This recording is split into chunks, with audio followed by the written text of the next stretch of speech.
Tengo este sencillo circuito donde me interesa ver cómo varía la corriente del diodo con respecto al voltaje de una fuente de alimentación, es decir, ya no con respecto al tiempo como se venía trabajando hasta ahora, y para eso se usa la simulación DC Sweep.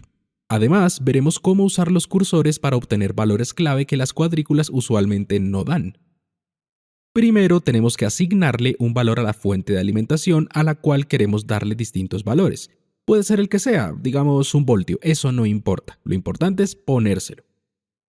Iniciamos la simulación y nos vamos a la pestaña DC Sweep, y como dice en la ventana, el simulador calcula el valor DC de todos los componentes del circuito mientras va barriendo el valor del voltaje de hasta 3 fuentes al tiempo, siempre tratando los condensadores como circuitos abiertos y las bobinas como cortocircuitos.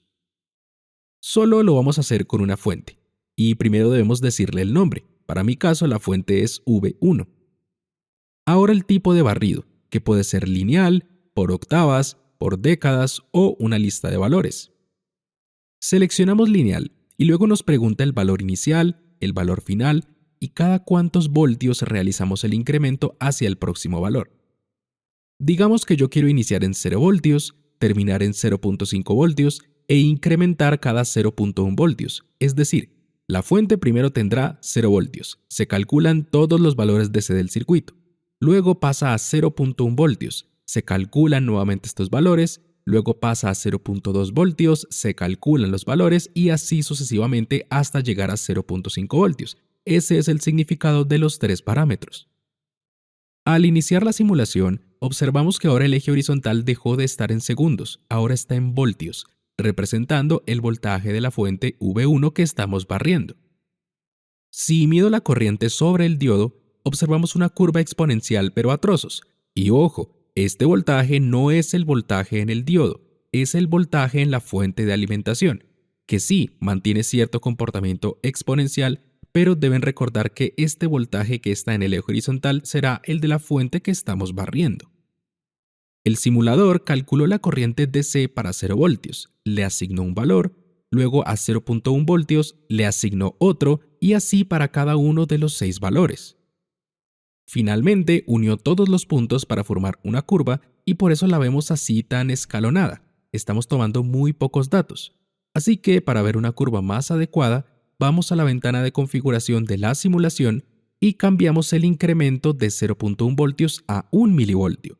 Con eso tendremos muchísimos más datos y al realizar ese cambio y volver a correr la simulación, la curva ahora sí es mucho más adecuada. Eso sí, tengan cuidado con pasarse, porque si ahora pongo, digamos, 1 microvoltio, va a tomar 1000 veces más datos y al iniciar la simulación se observa que tarda mucho más tiempo en realizarla. Por ahora no pasa nada, es un circuito muy básico, pero conforme los circuitos aumentan su complejidad sí será algo relevante.